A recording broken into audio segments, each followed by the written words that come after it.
Flashing red and blue lights flickered across the walls of a mansion that once stood as a beacon of peace. Outside, neighbors gathered in hushed disbelief, their faces pale under the glow of the emergency vehicles. Inside, chaos gripped the scene. Paramedics rushed past shattered glass and overturned furniture, their movements precise yet urgent. In the center of the grand living room, an elderly man lay still, his frail frame eerily calm amidst the turmoil. Across the room, a woman clutched her stomach, her hands soaked in blood, her sobs heavy with pain and fear. Near her, another figure rested on the cold floor, lifeless, her story now silenced. How does it come to this? What would make you leave your country for greener pastures, only to succumb to desires that would ruin your life?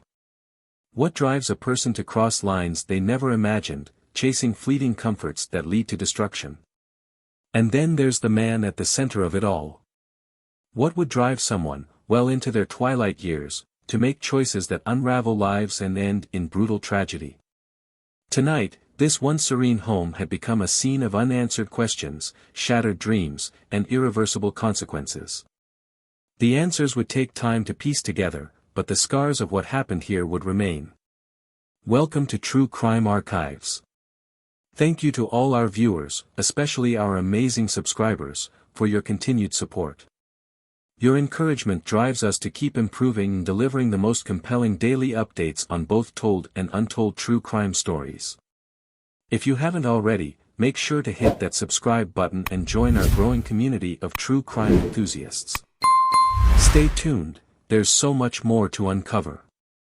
Elijah Carmichael was once a name spoken with reverence and respect in legal circles. A retired judge with decades of service, he had built a reputation for his strict moral code and unyielding commitment to justice. In his courtroom, the law was paramount, and his decisions were lauded for their fairness and clarity.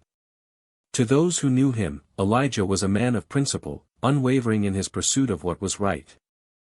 Yet, life beyond the courtroom had proven to be less structured, less predictable, and, at times, heartbreakingly unforgiving. 5 years ago, Elijah lost his wife, Celeste, to cancer. They had been married for over 40 years, a bond forged in love, endurance, and shared dreams. Her passing left a void that nothing could fill. The home they had built together, once filled with laughter, music, and the chaotic energy of raising 3 children, now stood as a quiet monument to a life that felt distant, almost unreachable. The estate itself was grand, a sprawling property on the outskirts of Boston, with manicured gardens and a long driveway flanked by towering trees. But the grandeur only emphasized its emptiness. Rooms that once hosted family gatherings now echoed with silence. The dining table, large enough to seat 10, often saw just one place set. Elijah would sit there, his meals prepared and delivered by hired staff, gazing at the vacant chairs as if willing the past to return. His children, Monique, Terrence, and Shayna, had their own lives now, each caught up in the demands of adulthood. Though they loved him deeply, their visits were infrequent, their calls brief, their time with him limited by the demands of their own lives. For Elijah, their absence was a stark reminder of how much had changed. His once purposeful life now felt adrift, untethered. The loneliness crept in slowly at first, like a shadow stretching across a room. But as the months turned into years, it became an ever-present weight. He filled his days with routine, morning walks through the garden, reading the newspaper, and listening to classical music on an old record player. Still, the hours dragged on, each one a reminder of his solitude. His grief for Celeste, though dulled by time, lingered like an ache that never quite healed. He would often find himself in her favorite room, a sunlit space lined with bookshelves, her scent faintly lingering in the fabric of the furniture. He would sit there for hours, holding on to memories that felt both comforting and cruel. As his loneliness deepened, so too did his reliance on hired help. At first, it was a practical solution, someone to manage the household, prepare meals, and ensure he wasn't entirely alone. But over time, the presence of caregivers became more than just a convenience, it became a necessity. They were his link to the world outside, the only voices that broke the silence of his days. Elijah Carmichael, once a man of power and conviction, now found himself longing for connection in a home that had grown too large, too empty, and too quiet. He was a man caught between what had been and what was, unable to reconcile the life he had lost with the one he now lived. And in his desperation to fill the void, he made choices that would unravel everything he had worked so hard to build. Little did he know, the walls of his once pristine home would soon witness a story of betrayal, conflict, and loss, one that would shake the very foundation of the life he had so carefully constructed. The Carmichael family, like so many others, was a picture of success on the surface. Elijah Carmichael's 3 children had grown up with the benefits of privilege, discipline, and opportunity. Each had carved out a life that spoke to their father's values of hard work and determination. Yet, beneath the surface, the bonds that once held them close had frayed under the weight of time, distance, and personal priorities. The eldest of the Carmichael children, Monique, was the image of ambition. A successful attorney, she had followed in her father's footsteps, though her courtroom battles took place in the corporate world rather than the halls of justice. Monique's days were a whirlwind of meetings, case preparations, and high-stakes negotiations. She wore her accomplishments like armor, proof that she had made her father proud. Yet, success came with a price. Monique often felt torn between her professional life and her role as a mother. With 2 young children at home, her evenings were spent helping with homework, attending recitals, and attempting to carve out moments of normalcy in a schedule that left little room for anything else. Visits to her father's home were infrequent, squeezed into rare weekends when she wasn't buried in work or shuttling her kids to activities. Though she loved her father deeply, Monique's relationship with him had grown strained.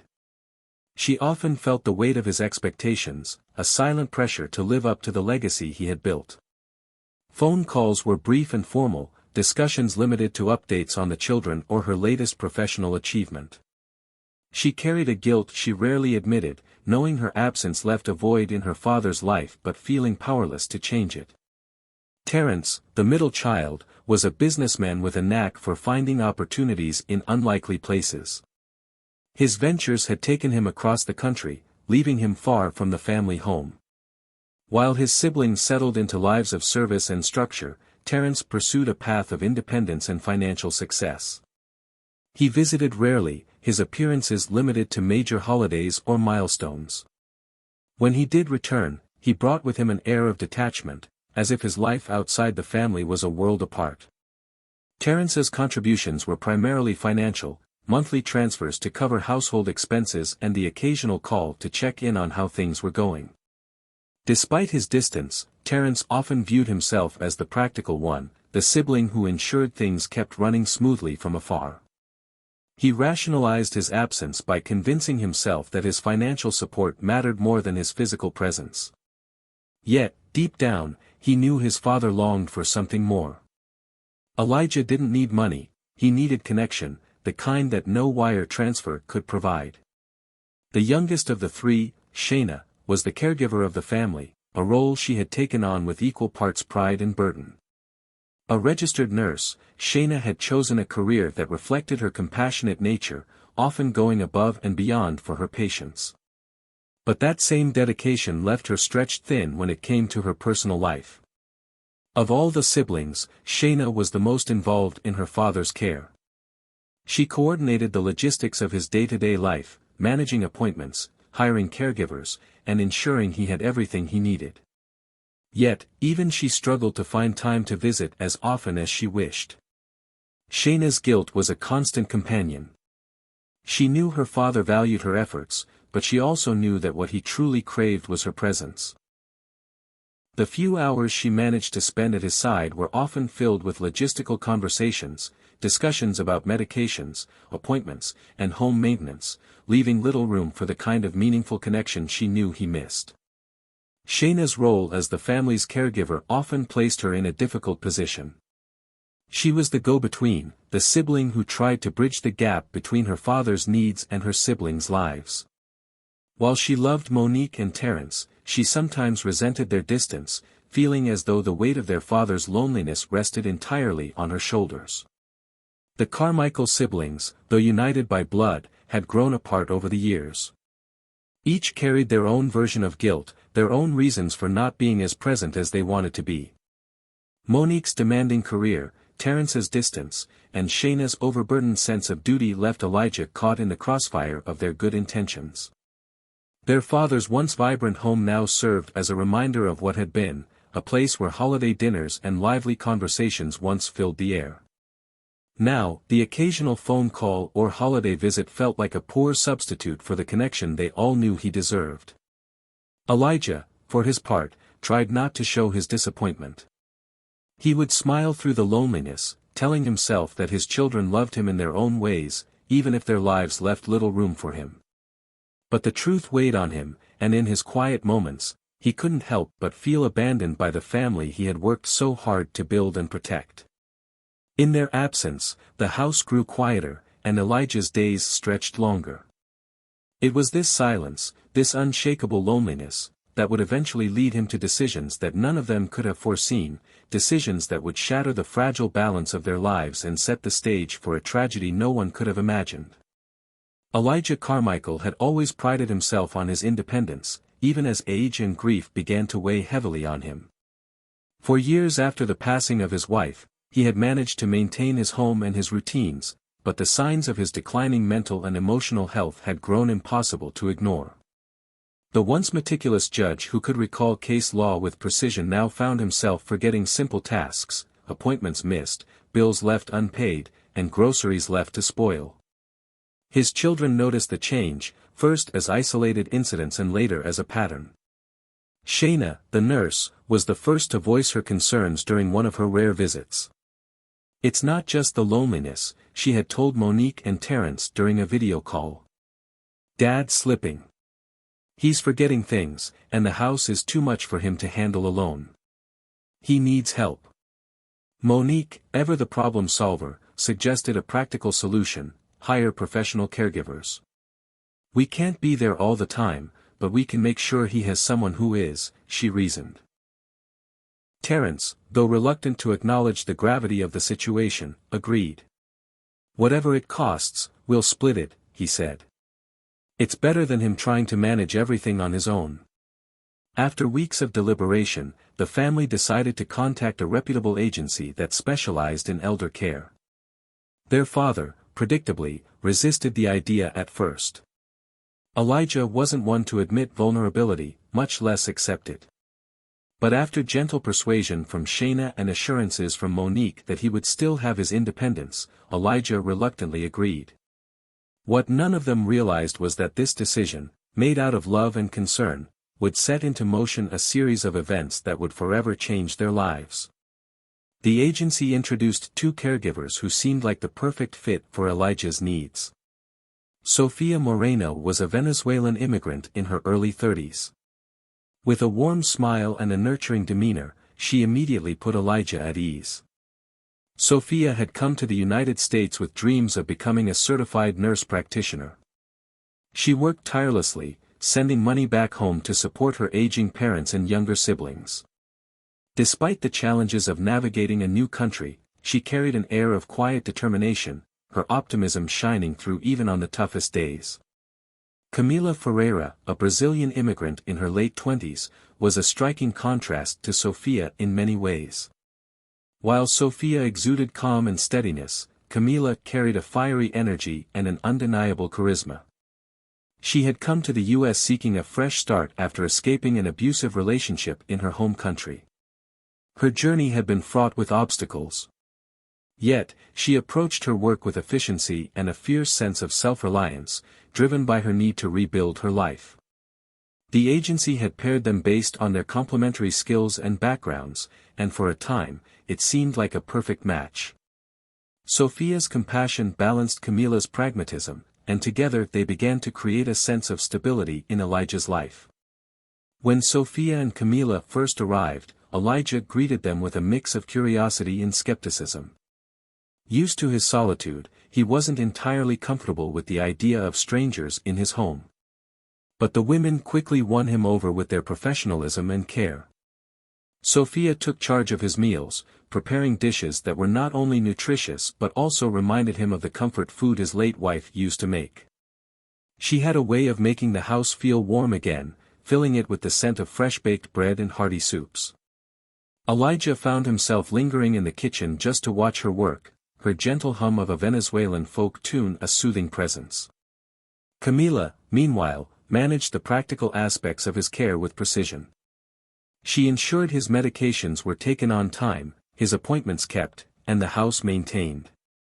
Her efficiency was matched by her quick wit, and she often drew laughter from Elijah with her playful banter. For a man who had spent years surrounded by silence, their presence was a welcome change.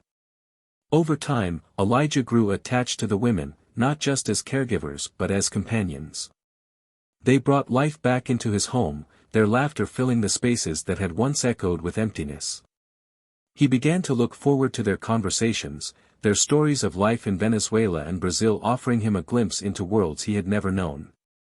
But beneath the surface of this newfound companionship lay the unspoken truth of his growing dependence on them, not just for his physical needs but for the emotional connection he craved. The boundaries between employer and caregiver began to blur, as moments of shared laughter and quiet understanding took on a deeper significance. For Sophia and Camila, the work was not without its challenges. Elijah could be stubborn, his pride sometimes clashing with their efforts to help. Yet, they found themselves growing fond of him, each in their own way. Sophia saw in him a reminder of her own father, while Camila admired his resilience and intellect. What none of them could have predicted was how this delicate balance would shift, how the bond that had formed between them would give way to tensions, jealousy, and decisions that would unravel their lives in ways they could never have imagined. Elijah's quiet home, once a haven of stability, was about to become the stage for a story of companionship turned to chaos, and care turned to conflict. Elijah Carmichael had always seen himself as a man of principles, someone guided by a firm moral compass. But the years of solitude, combined with the charm and presence of Sophia and Camila, began to erode the barriers he had once held so firmly. It started innocently, or so it seemed. Sophia, with her natural warmth and empathetic nature, found herself confiding in Elijah during their conversations. What began as light-hearted chatter about her favorite recipes or childhood memories soon turned into deeper revelations. She spoke of her family back in Venezuela, the sacrifices she had made to send money home, and the weight of responsibility she carried as the eldest daughter. Elijah, who had spent so much of his life listening to testimonies in a courtroom, now found himself captivated by Sophia's stories. Her vulnerability stirred something in him, a need to comfort, to protect. He encouraged her to share more, offering advice and reassurance in return. Their conversations, which had once revolved around meal plans and health updates, began to stretch into the quiet hours of the evening, their voices filling the empty spaces of his home. Camila, on the other hand, connected with Elijah in a more physical way. It was gradual at first, a steadying hand on his shoulder as he navigated the stairs, a playful pat on his back when she teased him about his stubbornness. But over time, her touches lingered just a moment longer. Helping him with daily tasks, she leaned in closer, her proximity dissolving the formal boundaries of caregiver and employer. One evening, while adjusting his blanket in the living room, Camila placed her hand lightly on Elijah's chest and said, "You have such a strong heart, Mr. Carmichael. You'll outlive us all." Her tone was teasing, but the moment hung in the air longer than either of them expected. Elijah felt a warmth he hadn't known in years, and though he didn't say it aloud, he looked forward to those fleeting moments of connection. The lines between professional care and personal intimacy blurred further with each passing day. Sophia and Camila, both navigating their own struggles, saw Elijah not just as a patient but as a source of stability, someone who listened and cared in a way few others did. For Elijah, their presence filled the emotional void left by years of loneliness. He began to seek out their company more deliberately, lingering in the kitchen while Sophia cooked or inviting Camila to sit with him after dinner. The once clear boundaries of their relationships had become a maze of emotions and intentions, each interaction pulling them further into uncharted territory. What happened next was neither planned nor entirely deliberate, but it was inevitable given the circumstances. Loneliness, temptation, and the fragile nature of human connection collided, leading to a relationship that none of them could have foreseen. Elijah, yearning for companionship, found himself drawn to both women in different ways. Sophia's vulnerability and kindness awakened in him a desire to nurture and protect, while Camilla's boldness and charisma stirred a sense of vitality he thought he had lost forever. Each woman, in turn, saw something in Elijah, an anchor, a confidant, a refuge from their own challenges. It began with small, private moments that neither Sophia nor Camilla shared with the other. Elijah would compliment Sophia on her cooking, his words carrying a weight that felt more personal than polite. With Camilla, he shared laughter over shared jokes, her playful nature bringing out a side of him he had long buried. But soon, those moments overlapped. One evening, as the three of them sat in the living room, Elijah thanked Sophia for the dinner she had prepared. "You make this house feel like home again," he said softly. Camilla, not to be outdone, leaned forward and teased, "Don't give her all the credit, Mr. Carmichael. Who keeps this place running smoothly, huh?" The banter grew more intimate, the lines of propriety erased by shared laughter and mutual understanding.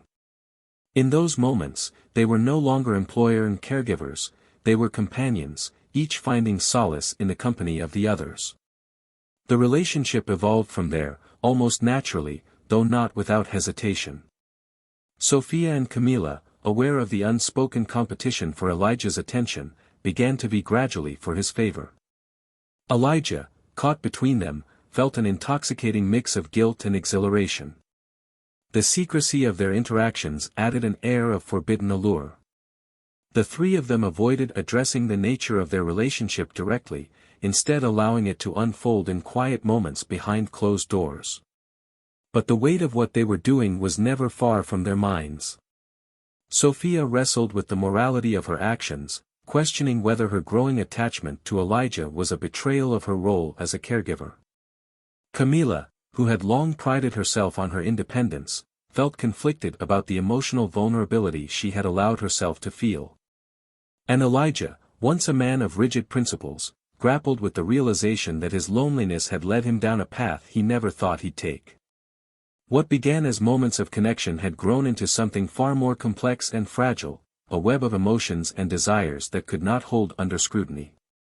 Yet, for a time, they all chose to ignore the cracks forming beneath the surface, clinging to the fleeting sense of belonging they found in each other.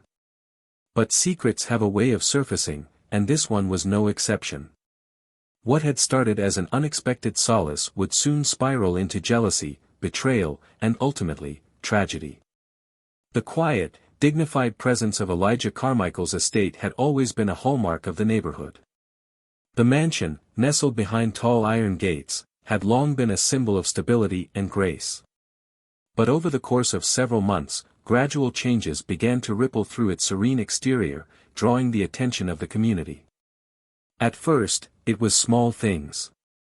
Neighbors would notice lights in the house burning late into the night, shadows moving behind curtains long after Elijah's usual bedtime.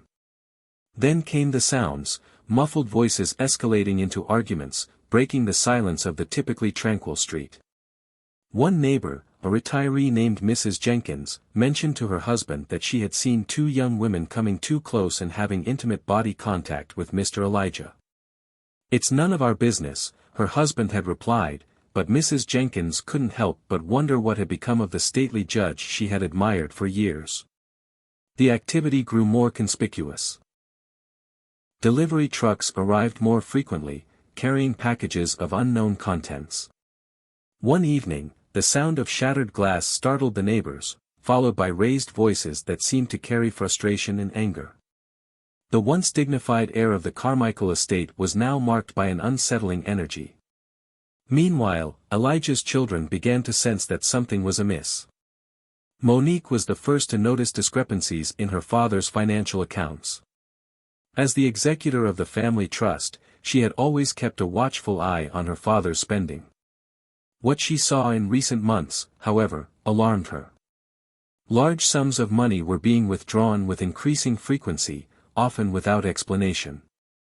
"Dad's never been careless with money," Monique confided to Shayna during a phone call. "It doesn't make sense. Thousands of dollars, sometimes in cash. What could he possibly need it for?" Shayna, already stretched thin by her own responsibilities, dismissed the concerns at first. "Maybe he's fixing something around the house," she suggested, though even she found it hard to believe. Elijah wasn't the type to make impulsive decisions, especially where money was concerned. Terence, ever the pragmatist, brushed it off when Monique brought it up to him. "He's old, Monique. Let him spend his money how he wants. It's not like he can take it with him." But his dismissive attitude didn't sit well with her. Monique began piecing together the changes: her father's increasingly evasive phone calls, his reluctance to share details about the caregivers, and now the financial irregularities. The puzzle was incomplete, but one thing was clear: something was happening at the estate, and she needed to find out what. Determined to get to the bottom of the situation, Monique decided to confront her father in person. She arranged for a weekend visit, disguising her concern behind the pretense of a casual check-in. "The kids miss you, Dad," she told him over the phone. "We thought we'd come for lunch and spend some time together." When Monique arrived, she immediately noticed a difference in the atmosphere of the house. The warmth she remembered from her childhood visits was overshadowed by a palpable tension. Sophia greeted her at the door with a polite but distant smile, while Camila lingered in the background, her eyes narrowing slightly at Monique's presence. Elijah, however, seemed happier than she had seen him in years. He welcomed her with open arms, his energy almost contagious as he insisted she sit and catch up. But as the afternoon wore on, Monique's unease grew. Her father deflected questions about his finances, laughing off her concerns with a wave of his hand. "You don't need to worry about me, Monique," he said, his tone dismissive. "I'm happier than I've been in a long time. Let me enjoy it." Monique pressed further, her voice firm but measured. "Dad, I'm not trying to control your life. I just want to make sure you're okay. These withdrawals don't make sense, and the neighbors are saying there's been a lot of commotion here lately." Elijah's expression shifted, a flicker of frustration crossing his face. "I'm fine, Monique," he said more sharply this time. "For the first time in years, I feel alive again. Is that so hard for you to understand?" His words struck her like a blow. This wasn't the father she remembered, the steadfast, measured man who had always kept his emotions in check. Something had changed in him, something she couldn't quite place but knew wasn't right. As the conversation grew more heated, Sophia intervened, offering to prepare tea and gradually guiding Elijah away to calm him down. Monique watched the interaction closely, noting the way Sophia seemed to hold an unspoken influence over her father. Camila, meanwhile, remained in the shadows, her expression unreadable but charged with something Monique couldn't identify. When Monique finally left that evening, she felt more unsettled than ever. Her father's words echoed in her mind: "For the first time in years, I feel alive." What had brought him to this state? And at what cost? The visit only deepened her resolve. She knew she needed to dig deeper, to uncover the truth behind the strange dynamics in her father's home. What she didn't yet realize was that the truth would be far more complex, and far darker, than she could have ever imagined. What began as an unconventional but oddly balanced arrangement between Elijah, Sophia, and Camila soon spiraled into chaos. The initial harmony of their shared relationship gave way to tensions, mistrust, and unspoken resentment. Sophia and Camila, once allies in providing companionship and care for Elijah, found themselves locked in an escalating rivalry fueled by jealousy and greed. Sophia, the compassionate and nurturing one, had always prided herself on the emotional depth of her connection with Elijah. She believed their bond was unique, grounded in mutual respect and understanding. She saw herself as his confidant, someone who could soothe his aching heart with her quiet presence and gentle care. But she began to notice a shift. Elijah, who had once sought her out for evening conversations and reflective moments, seemed to be spending more time with Camila. Camila, bold and confident, was unapologetic about her ambition.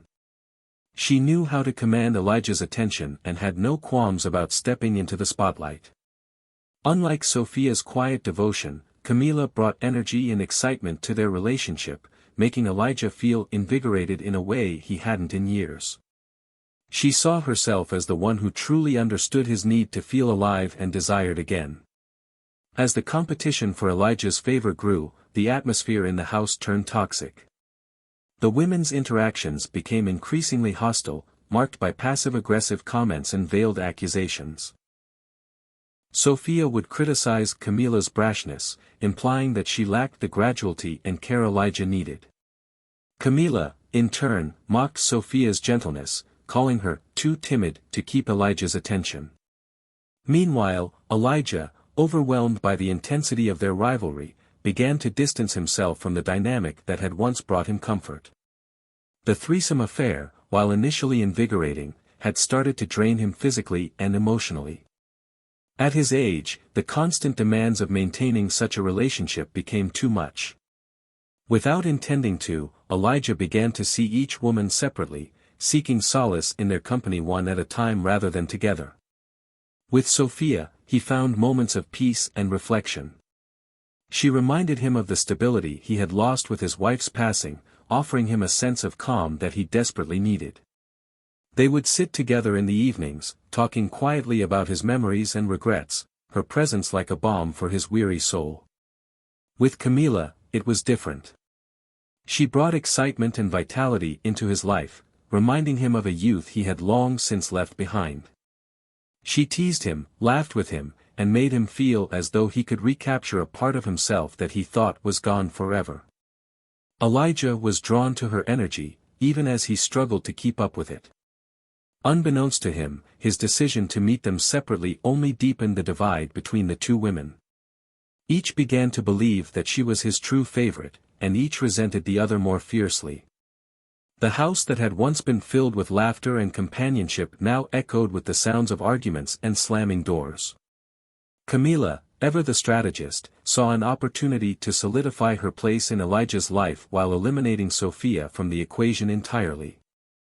She knew Elijah was growing weary of their shared arrangement, and she began planting gradual suggestions that they didn't need Sophia in their lives. "You look so tired lately," she told him one evening as they sat together.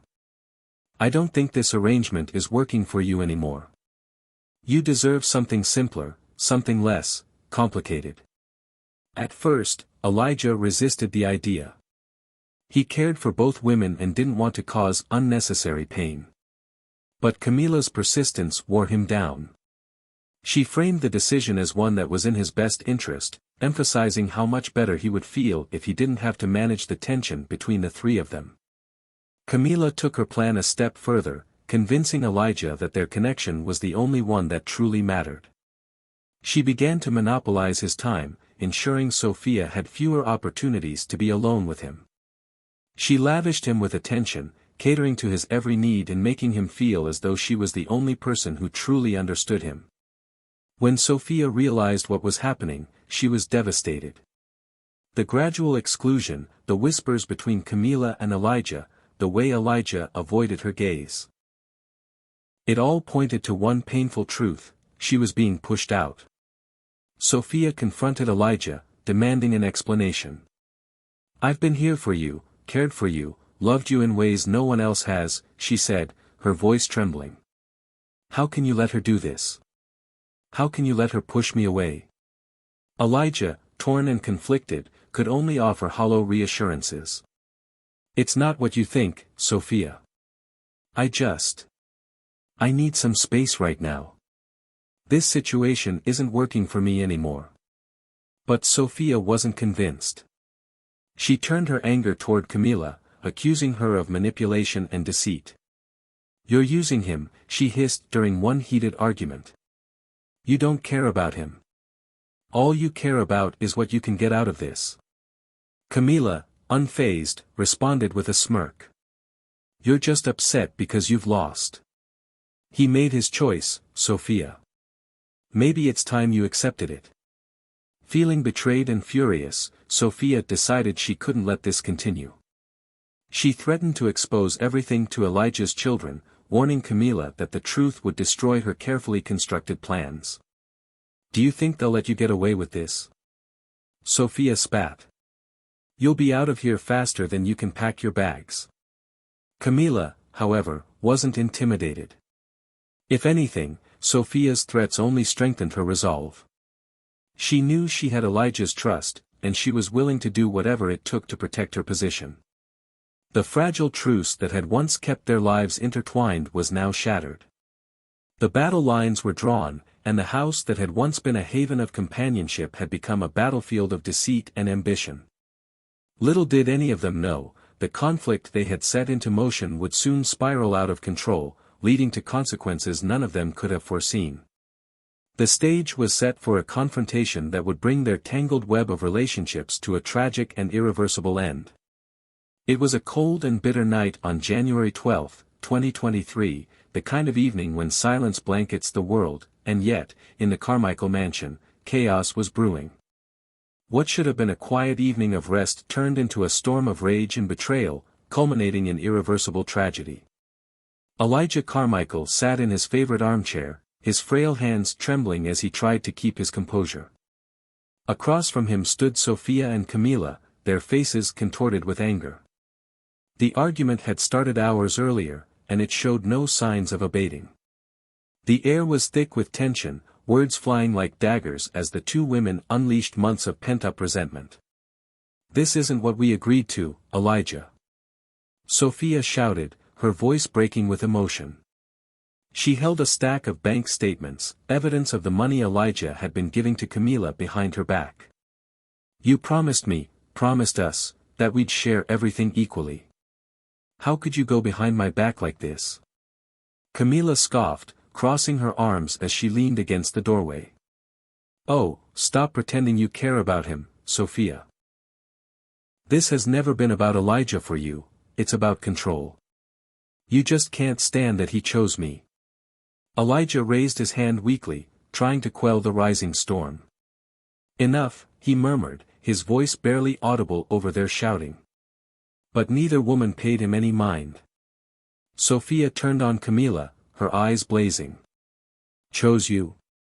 Don't flatter yourself. You've manipulated him from the start, twisting his kindness into something that benefits only you." Camila stepped forward, her tone icy and defiant. "And what have you done, Sophia? Played the martyr? Pretended to care while making sure you stayed in control of his life? Don't act like you're any better than me." The argument escalated, voices rising until they echoed through the halls of the mansion. Elijah, caught in the crossfire, clutched his chest, his breathing becoming labored. He tried to speak, to stop the chaos, but his words were drowned out by the venomous exchange. Then, without warning, Elijah gasped sharply, his hand tightening against his chest. His face contorted in pain, and he collapsed onto the floor. For a brief moment, the room fell silent. Sophia and Camila stared at him, the weight of their actions sinking in. "Elijah?" Sophia whispered, her voice trembling. She dropped the papers and rushed to his side, shaking him gently. "Elijah, wake up. Please." Camila hesitated, her usual confidence replaced with uncertainty. "What's wrong with him? Is he?" Sophia cut her off, panic flooding her voice. "He's having a heart attack. Call 911. But instead of uniting them in action, Elijah's collapse became the catalyst for the next wave of conflict. As Sophia knelt beside Elijah, tears streaming down her face, she glanced up at Camila and saw something that ignited her fury: indifference. Camila stood frozen, her arms still crossed, as though she were weighing her options. "You don't even care, do you?" Sophia hissed, rising to her feet. "This was all just a game to you. You never loved him. You're nothing but a parasite." Camila's face darkened, her defensive stance crumbling into rage. "Don't you dare judge me," she shot back, her voice low and dangerous. "You're no saint, Sophia. You've been clinging to him for your own selfish reasons, just like I have. Don't pretend you're better than me." The tension snapped like a taut wire. Sophia, driven by months of frustration and betrayal, lunged at Camila. The two women collided, their shouts turning into a flurry of blows and desperate grappling. Furniture toppled as they crashed into tables and chairs, the mansion's once pristine living room descending into chaos. Camila fought back with equal ferocity, her survival instincts kicking in.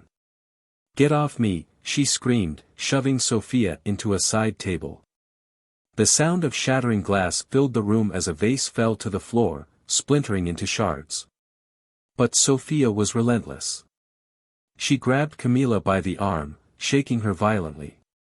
"You've ruined everything," she cried, her voice hoarse with emotion.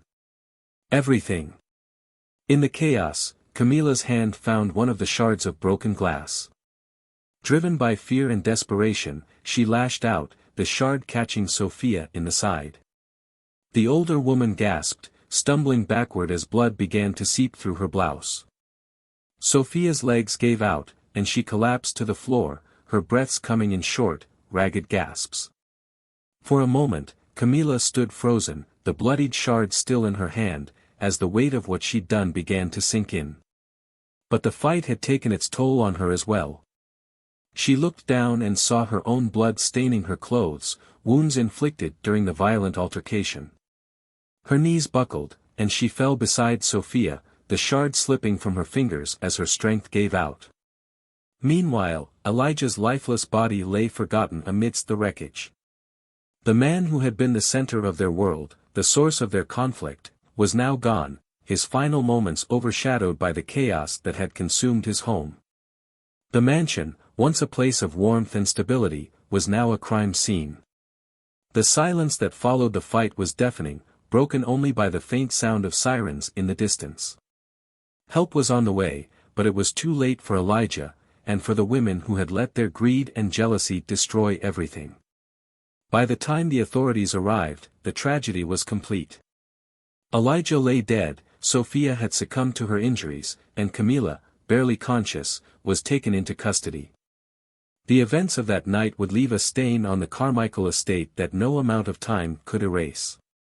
What began as a search for companionship and connection had ended in betrayal, violence, and loss, a tragic reminder of how unchecked desires and ambitions can unravel even the most carefully constructed lives.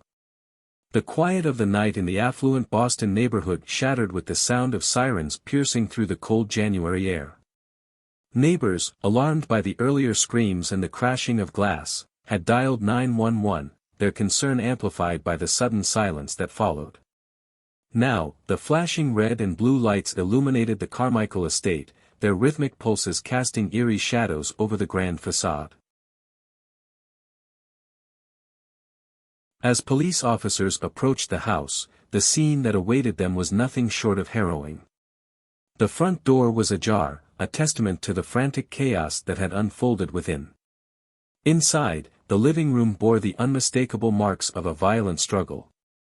Furniture lay overturned, shattered glass glinted ominously in the dim light, and streaks of blood traced the path of a brutal confrontation. At the center of it all lay Elijah Carmichael, the man at the heart of this tragic saga. His lifeless body was sprawled on the floor, his face pale and still, the final echoes of his once commanding presence silenced forever. Nearby, Sophia Moreno lay motionless, her blood pooling beneath her, her features frozen in a mix of pain and despair. The officer's eyes were drawn to another figure, barely moving. Camila Ferreira was slumped against a broken table, her breathing shallow, her hands trembling as they rested on her bloodied torso. Her clothes were torn, her skin marked with the cuts and bruises of a desperate struggle. She looked up weakly as the officers approached, her gaze glassy and unfocused. The crime scene was a tableau of devastation, each detail telling a piece of the story that had unfolded there. Evidence was scattered throughout the room, a shard of glass stained with blood, a pile of torn papers near Elijah's body, and signs of a scuffle that had turned deadly. The lead officer, Detective Clara Morton, took in the scene with a practiced eye, already piecing together the fragments of a tragedy that would haunt this house forever. "Secure the perimeter," Morton instructed, her voice steady despite the gravity of the situation. "We need this scene preserved. This isn't just a domestic dispute, this is something far more complicated." The first responders began their work, cataloging evidence, photographing the scene, and marking each piece with precision. It was clear to everyone present that this was no simple crime. The tension in the air was palpable as the puzzle pieces of the night's events began to take shape. As paramedics entered the room, they quickly assessed the situation. Elijah and Sophia were beyond saving, their injuries fatal. Camila, however, was still alive, though barely. Blood loss and exhaustion had left her on the brink, her body trembling as they carefully moved her onto a stretcher. "You're under arrest," Detective Morton said, her tone firm but devoid of malice. "You'll be transported to the hospital under police custody. Anything you say can and will be used against you." Camila's lips parted as if to speak, but no words came. Her strength was gone, her voice silenced by the weight of what had transpired. She closed her eyes as the paramedics lifted her, the harsh glare of the mansion's lights blurring into nothingness. Outside, neighbors gathered in small clusters, their murmurs filling the cold night air. The sight of Camila, bloodied and broken, being wheeled into an ambulance under police escort, only deepened their unease. Detective Morton followed closely, her mind already racing with questions. What had led to this violent culmination? How had a respected figure like Elijah Carmichael become entangled in such a web of destruction? And most pressing of all, what role had Camila played in the events that unfolded? As the ambulance sped toward the hospital, officers remained at the scene, combing through every inch of the mansion for clues. The investigation was just beginning, and the answers lay hidden amidst the wreckage of a night that had unraveled in the worst possible way. For Camila, the journey ahead would be one of reckoning. The blood on her hands was not just literal, it was the mark of choices, betrayals, and actions that could never be undone. And for the Carmichael family, the truth of what happened that night would forever alter their understanding of love, trust, and the fragility of human connection. The trial of Camila Ferreira began shortly after she recovered from her injuries. The prosecution wasted no time presenting a meticulously crafted case. Forensic evidence painted a vivid picture of the violence that unfolded on that night. Blood spatter analysis, photographs of the crime scene, and autopsy reports revealed the ferocity of the struggle that left 2 dead and 1 critically injured. What shocked the court even more was the revelation of the romantic threesome entanglement between Camila, Sophia, and Elijah. The once revered retired judge, Elijah Carmichael, was now at the center of a salacious affair that had spiraled into jealousy, betrayal, and ultimately, violence. The prosecution argued that Camila's ambition and manipulation played a pivotal role in creating the toxic dynamic that led to the fatal confrontation. Camila's defense hinged on her claim of self-defense. Her attorney painted her as a woman trapped in an impossible situation, doing what she could to survive. Camila testified that Sophia attacked her first, forcing her to act in self-defense. She described the altercation in vivid detail, portraying herself as the victim of a tragic chain of events. However, the defense faltered when faced with evidence of Camila's role in manipulating Elijah, including her involvement in the changes to his will, the plan of the affair, and the escalating tensions in the household. The prosecution emphasized that while the violence may have been spontaneous, Camila's actions in the months leading up to that night had significantly contributed to the volatile environment. After weeks of testimony and deliberation, the jury returned its verdict: Camila was found guilty of manslaughter. While the court acknowledged the complexities of the case, including her claims of self-defense, the evidence made it clear that her actions had played a critical role in the tragic events. The judge sentenced Camila to 20 years in prison, noting the gravity of the loss of life and the emotional devastation caused by her actions. As the sentence was read, the courtroom was silent, the weight of the tragedy palpable. For the Carmichael family and the community, the trial offered a measure of closure but left lingering questions about the choices, vulnerabilities, and desires that had turned a once peaceful household into the setting for such a devastating tragedy. Monique and her siblings grappled with overwhelming guilt and regret, haunted by the belief that their absence had allowed their father's loneliness to spiral into tragedy. Each wondered if their involvement could have changed the course of events, leaving them to carry the weight of what-ifs for the rest of their lives. Was this tragedy born out of loneliness, unchecked desires, or the failure of a family to stay connected? In the end, the story serves as a stark reminder of how seemingly small choices, ignored needs, unresolved conflicts, misplaced trust, can cascade into devastating consequences, forever altering lives. How far would you go to fill the void of loneliness, and at what cost? For more stories that explore the depths of human decisions and their tragic outcomes, subscribe and stay tuned for our next episode.